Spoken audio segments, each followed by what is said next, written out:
Satu waktu saya ada di Jakarta dan bekerja. Pulang bekerja saya naik ke bis pada waktu tahun 1982. Saya duduk di bis itu, lalu duduklah seorang laki-laki di atas bis itu. Nah, lalu laki-laki ini bawa dua tentengan ikatan yang saya pikir dulu itu adalah agenda. Kalau agenda saya kepingin minta satu. Lalu saya bertanya kepada beliau, apakah Bapak bawa agenda? Dia jawab saya, ini bukan agenda deh, ini kitab sucinya orang Kristen katanya. Lalu saya bertanya lagi, apakah Bapak orang Kristen? Oh, saya bukan orang Kristen deh, kata dia. Nah, kalau Bapak bukan orang Kristen, lalu Bapak siapa? Nggak boleh loh bukan orang Kristen bawa-bawa Alkitabnya orang Kristen, haram, saya bilang gitu. Oh, saya ini bukan orang Kristen, tapi saya ini adalah pendetanya orang Kristen. Oh, apa perbedaan pendeta dengan orang Kristen? Saya tanya di dalam bis itu. Lalu dia menjawab saya, perbedaannya orang Kristen itu adalah, pendeta dengan orang Kristen adalah, pendeta itu sudah 90% melakukan firman Tuhan, sementara orang Kristen baru 25% melakukan firman Tuhan, kata beliau. Jadi akhirnya dari pembicaraan itu, lalu dia bertanya kepada saya, adek agamanya apa? Saya bilang saya Muslim. Oh, lalu dia copot dari ikatan itu, lalu dia memberikan kepada saya satu Bible, Alkitab, dia berikan kepada saya. Lalu dia turun, kami berpisah. Sejak dari peristiwa itu saya tidak lagi ketemu dengan beliau. Saya tidak tahu namanya siapa, dari gereja mana, organisasi apa, saya nggak tahu. Akhirnya saya bawa Alkitab itu pulang ke rumah. Nah, lalu beberapa 2 minggu sesudah saya Alkitab itu ada di rumah, saya ingin mempelajari ini Alkitab, apa isinya kitabnya orang Kristen. Sesudah sholat isya saya deret, ada Al-Quran saya, ada hadis Nabi beberapa hadis, lalu ada Alkitab yang belum pernah saya baca.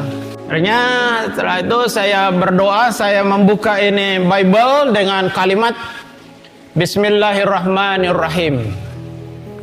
Saya buka ini Bible dan saya kaget, saya menemukan satu kalimat yang paling depan, itu ada kalimat kejadian. Besar sekali saudara, kejadian. Pada waktu saya membaca kata kejadian itu, betapa kagetnya saya. Lalu saya berpikir, berkata dalam hati saya, ini ada kejadian apa ini gitu. Akhirnya karena saya baca itu satu malam, satu pasal itu, saya benar-benar pada waktu saya baca kitab Kejadian itu, saya benar-benar menemukan sebuah pengetahuan yang baru. Kenapa saya menemukan sebuah pengetahuan yang baru? Karena agama saya Islam tidak menceritakan bahwa Tuhan, hari pertama Tuhan menciptakan apa, hari kedua apa, hari ketiga apa, hari keempat apa, hari yang kelima apa, itu enggak ada. Tuhan menciptakan manusia hari yang ke-6, dan 6 masa Tuhan menciptakan alam semesta. Demikian kata Al-Quran. Tapi begitu saya baca Bible, saya mendapatkan pengetahuan yang baru. Jadi saya tahu dari Bible bahwa Tuhan menciptakan hari pertama ini, hari kedua ini, hari ketiga ini, hari keempat ini, hari yang kelima ini. Berpikirlah saya, rupa-rupanya kitab ini bagus. Kenapa bagus? Karena memberi pengetahuan. Karena memberi pengetahuan, akhirnya saya baca setiap malam, lupa ngaji saking enaknya ini baca Alkitab. Saya tidak pernah ngantuk kalau baca Bible. Heran orang Kristen banyak ngantuk kalau baca Alkitab. Yang merasa diri, jangan tersinggung, jangan marah, tapi harus bertobat. Saya baca terus, ketemu dengan hambanya Nabi Nuh. 40 hari 40 malam datangnya hujan, badai, dan banjir, manusia dan binatang mati. Sama kisahnya. Lalu saya ketemu dengan kisah Nabi Ibrahim, atau di dalam Bible ini Abraham. Dan Abraham mempersembahkan, dalam Bible ini Abraham mempersembahkan anaknya Ishak.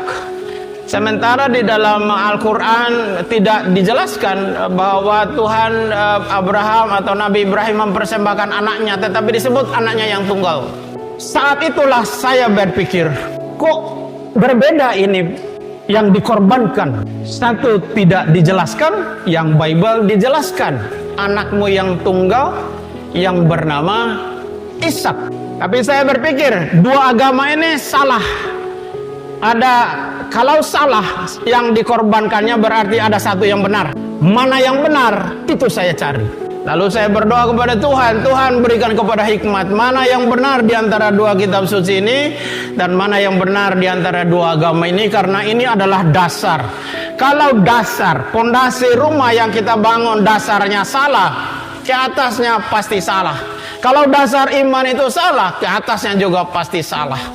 Saya tidak pernah membaca Bible ini secara acak, saya baca secara berseri. Baca tahun pertama saya baca, tahun kedua saya baca, tahun ketiga saya baca, tahun keempat selesai perjanjian lama. Nah lalu tahun berikutnya saya baca perjanjian baru. Di dalam kitab Matius saya baca Matius. Dan saya menemukan sebuah kalimat yang sangat luar biasa di dalam perkataan Yesus Kristus di dalam Injil ini. Dia berkata, kalau kamu ditampar pipi yang kanan, kasih juga yang kiri. Berdoalah untuk musuhmu, berkatilah untuk orang-orang yang menganiaya kamu. Ini adalah ajaran yang paling mulia. Tidak ada ajaran, terlebih-lebih agama saya yang lama tidak ada mengajarkan perkara yang seperti itu. Tapi begitu saya baca Bible, saya menemukan ajaran yang sangat-sangat mulia. Tidak ada seperti itu. Itu semua ada di dalam Bible dan itu perkataan Yesus Kristus. Saya terus membacanya. Saya membaca satu kalimat yang sangat-sangat luar biasa. Kalimat itu berbunyi demikian. Perkataan Yesus Kristus, kepadaku telah diberikan segala kuasa di langit dan di bumi. Jadi Yesus Kristus itu berkuasa di langit dan di bumi. Saya kembali buka, saya punya kitab Al-Quran dan saya membuka di dalam surat 3 Ali Imran ayat yang ke-45. Allah Subhanahu wa Ta'ala berfirman kepada hambanya Nabi Muhammad di dalam Ali Imran 3 ayat yang ke-45. Demikian, Kisabnu Maryama wajiham fid dunya wal akhirah. Apa artinya? Sesungguhnya Isa anak Maryam atau Yesus Kristus putra Maryam, dialah yang terbesar di dunia dan di akhirat. Saya menggabungkan antara surat Ali Imran 3:45 dengan Matius pasal yang ke-28 ayat yang ke-18. Matching, cocok.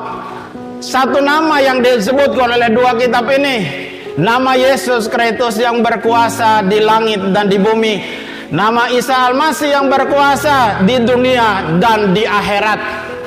Al-Quran menceritakan bahwa bukan Nabi Adam yang terbesar di dunia dan akhirat, bukan Nabi Ibrahim, bukan Nabi Daud, bukan Nabi Sulaiman, bukan Nabi Musa, bukan Nabi Zakaria, bukan Nabi Nuh, bukan Nabi Ayub, bukan nabi-nabi yang lain. Tetapi Al-Quran menceritakan bahwa yang terbesar di dunia dan di akhirat adalah Isa putra Maryam, atau di dalam Bible Yesus Kristus anak Maryam.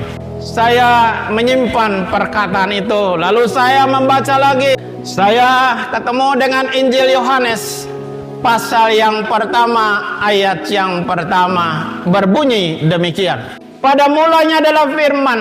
Firman itu bersama-sama dengan Allah dan firman itu adalah Allah. Ayat 14 berkata, firman itu telah menjadi manusia.